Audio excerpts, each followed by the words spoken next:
Do you think that someone guilty of one of the worst crimes imaginable can be rehabilitated? If so, how can you really know for sure if they've actually changed? And what happens if you're wrong?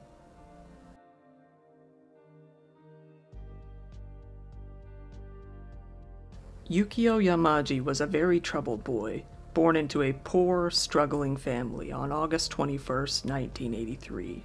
When he was very young, both his mother and father worked to support the family.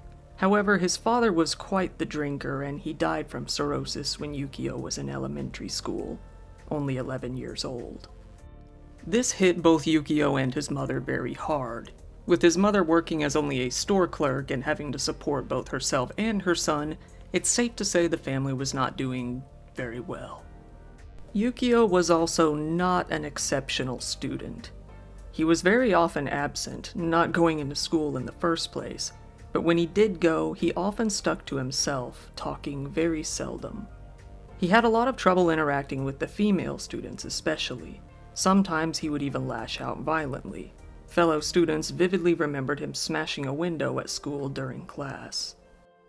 By the time Yukio was in middle school, his mother was already in heavy debt. They often struggled to buy even the cheapest food they could find. Once Yukio graduated middle school, he made the choice not to move on to high school, with high school not being mandatory in Japan. Instead, he began working at a small local newspaper shop. Yukio would later go on to describe his life up until this point as exactly like hell. For his job, Yukio was regularly delivering newspapers all over town. While on one of his outings, he met and began seeing a much older woman. Granted, this woman was only in her 20s, but Yukio himself was only 16 at the time. Over time, their relationship became physical. However, after thinking on it for a while, the older woman decided that she wasn't very comfortable with their age gap and broke it off with him. But Yukio didn't give up. He kept pursuing her. His mother, however, strongly opposed the relationship. She began calling the woman, but just remaining silent on the line, not saying anything, in that sort of cliché, creepy sort of way. Despite no words being exchanged, this was enough to enrage Yukio.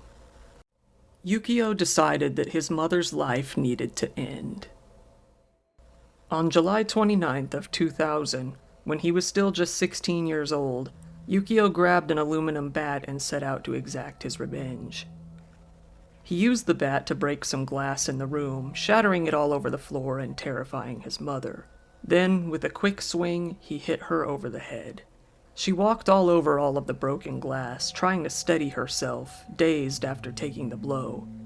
Even upon seeing this, her son did not stop.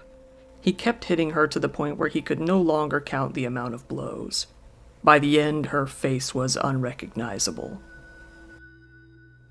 Now, there are some discrepancies when it comes to exactly how Yukio came in contact with the police. Some people say that it was actually his lover, the older woman, who ended up finding out about the mother and calling the cops. But more commonly, most other sources state that Yukio called the cops himself. Either way, he was arrested on July 31st, 3 days later, and was transferred to the family court. He plainly told the police that he felt she deserved to die due to the silent phone calls she made to his lover and due to her massive, continually growing debt. She had also insulted his father and refused to tell him exactly what her debt was even for. Eventually, the Yamaguchi family court had Yukio sent off to a reform center for minors. They concluded that the attack on his mother was an unprovoked, unplanned, spur-of-the-moment sort of heat of passion sort of crime. They felt that, although he lacked any apparent feelings of guilt, reform may be possible. They felt sympathy for him after hearing the story of his life, the death of his father, his financial struggles, his borderline starvation. Due to all of this, he was sentenced to stay at a juvenile detention school in Okayama. He spent his time in Okayama being pretty productive. It looked like he was actually making a great effort to change his life. He gained a number of certifications, such as in welding and hazardous materials engineering. He also worked on his mental health, where doctors found that he had an unspecified developmental disorder that prevented him from forming lasting, meaningful relationships. He eventually did apologize to his lawyer for the killing of his mother, but kind of ruined the apology by also stating that it could not be helped. She did not tell me what she would use her borrowed money for. So, I'm sorry, but it's still her fault, but I'm sorry, sort of thing. And then, in October 2003, just 3 years after he killed his mother, Yukio was paroled. He was released out onto the streets to fend for himself, with no ongoing help for his mental health, no financial support whatsoever, and nobody to help him control his urges and impulses. However, he was allegedly a changed man.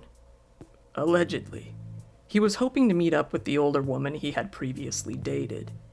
He wasn't really sure on how to find her, but he was confident that he could, telling officers, "There's a woman waiting for me once I leave here."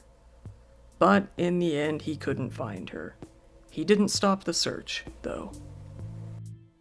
Yukio, out of ideas and completely out of money, broke down and decided to go live with his grandmother. While living with her, she suggested that he go visit his mother's grave and pay his respects. He adamantly refused, saying, "I won't go to where my mother is." Yukio had his coming-of-age ceremony where he officially became an adult. However, after that point, he vanished. Yukio became a complete ghost and flew off the radar for quite some time. We now know that during this time he had moved on to a new city entirely and had begun hanging out around pachinko parlors a lot, with pachinko parlors basically being small, legal casinos. He spent a lot of his time here hanging out with other thugs who frequented and worked at the parlors. He was able to make money, through illegal means, albeit, but still never managed to have much more than the bare minimum needed to survive. When he had time, he went back to his hometown to search for that woman, but still never found her. Yukio ended up finally getting enough money to get a place to live in an area in the city of Osaka, where he lived in a block of condominiums. He was soon caught and detained by a police officer after he was caught creeping out a bunch of women by trespassing in the women's-only condominiums. But he was released shortly thereafter. After 2 years of this, Yukio flew back onto the radar, becoming quite the opposite of a ghost and committing a crime that would go on to make him famous, and would go on to make the courts realize that they made a horrible mistake in ever releasing him. In the same condominium block that Yukio lived in, there was a room belonging to 2 sisters. These girls were named Asuka, who was 27, and Chihiro, who was 19. They never knew or really noticed Yukio, but he definitely noticed them. He took quite a liking to them, especially to the older sister, Asuka. He became captivated by her and could not get his mind off of her. The thing is, Asuka bore a strong resemblance to the older woman that Yukio used to date. He went from peeking at her, to watching her, to following her around the building, until eventually he learned what unit she lived in. Later, in November, he hatched a plan. He messed around with the power supply to the unit and caused a power outage. During this time, he did his best to find out if there were any other people besides Asuka and Chihiro living in the home. But when he did this, nobody was home. On November 17th in 2005, 5 years after the killing of his mother and 2 years after his release, he waited outside Asuka's apartment until she came home from work. When she did, he ambushed her, brandishing a knife and pushing her into the apartment. Later on in the evening, when Chihiro came home, he attacked her as well. Now that he finally had the 2 of them together in the apartment, he began his assault. He physically forced himself on both women. And then, using his knife, he stabbed both women in the chest and face repeatedly, many times. They were stabbed so much that both of them passed away from their wounds fairly quickly. When he was done, Yukio stole whatever cash he could find, which was only about 5,000 yen or around $50.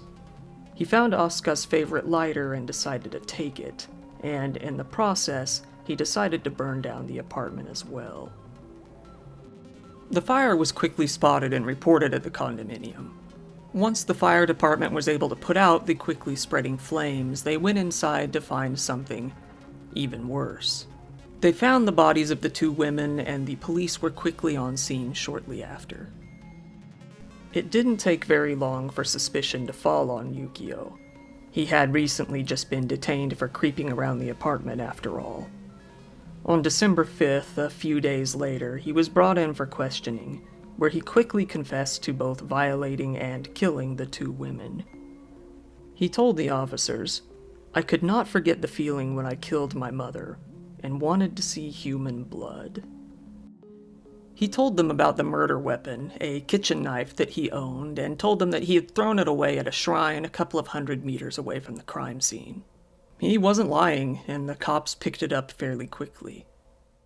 Yukio was swiftly booked and charged with double homicide. It wasn't a hard sell, as there was a wealth of evidence against him and he had confessed to the crimes, using descriptive details that only the killer would know, including the exact location of the murder weapon itself. He also still had Asuka's lighter on him, both connecting him to the fire and placing himself in the apartment. Robbery was listed as one possible motive for the crime, but Yukio's lawyers argued that it wasn't actually something that he had planned beforehand, and that taking their money was just a spur-of-the-moment sort of thing. The prosecution accused him of committing the crime for nothing more than the mere pleasure of it, but his lawyers argued that he was incapable of comprehending the difference between right and wrong at the time the crime was committed. Their assertion brought to question, was Yukio even competent to stand trial if he was that deficient?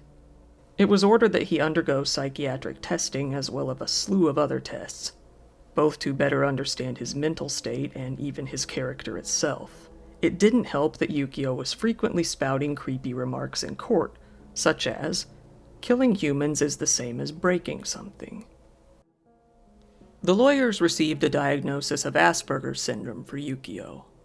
But the judge had already accepted other expert testimony that Yukio was actually fully confident and completely able to stand trial for his crimes. It didn't take long for the lawyers to come to realize that Yukio's case was simply unwinnable. Their main goal became securing a life sentence instead of the death penalty, but even that was an uphill battle. During the trial, the prosecutors pointed out that, although it seemed he was a changed man, after he was released from his juvenile detention school, Yukio became a criminal vagrant, moving from place to place, ripping people off, and stealing money from pachinko parlors.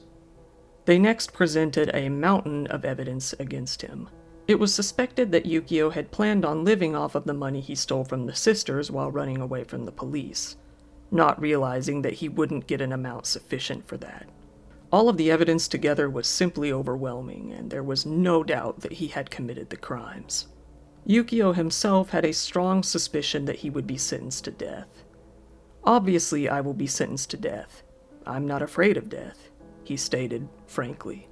His lawyers went on to lament that he has no desire to live, and his feelings do not extend to the life of another person either. It will probably be impossible for him to sincerely repent from the bottom of his heart.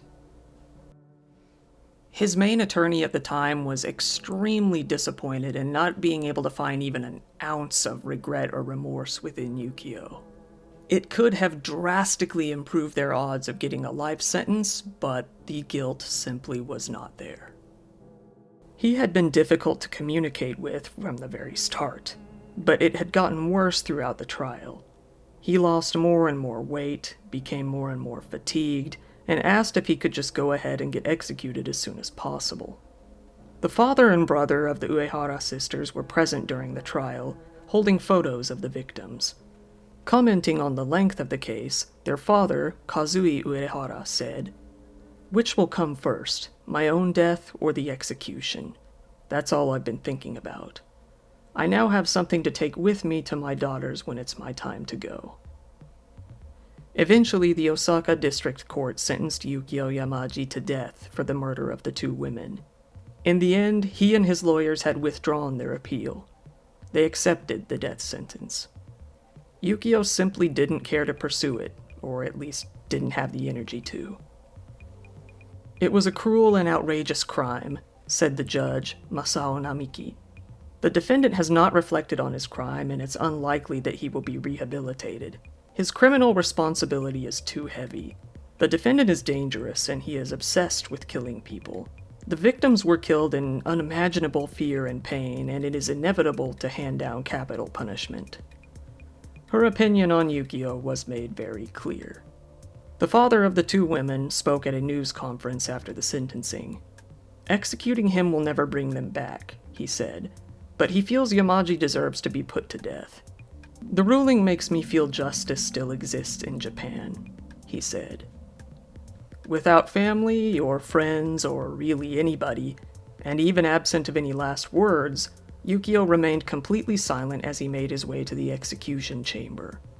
He never apologized for killing the two women, never gave any clear motivation, and never gave any closure aside from what was to come. Yukio Yamaji was executed by hanging alongside another murderer, a serial killer in fact, Hiroshi Maue. Yukio was the youngest person to be executed in Japan since 1972, being only 25 years old. The father of the two women, still coping with his health after suffering a stroke in the year before, heard from the media that the execution had taken place. It can be assumed that he was happy he lived long enough to see the killer of his daughters given the ultimate punishment. Once again, thank you for watching my video. If you thought this video was interesting, you'd probably also be interested in my video about the infamous Twitter killer that I made a couple months back. Dropping a like on the video really helps, and subscribe if you want to see more dark content like this. If you want to support the channel even further, I do have a Patreon account as well. And speaking of which, shout out to my top patrons. Lonro, Itaya, Jewel Mauve-chan, Lori Tayaba, Kim Peak, Lux Alpaca, Charity, Skooky Main, Foxlicity, Jackie, Lavender Wise, and Tracer Ferguson. You guys are, as always, the best. Thank you, and good night.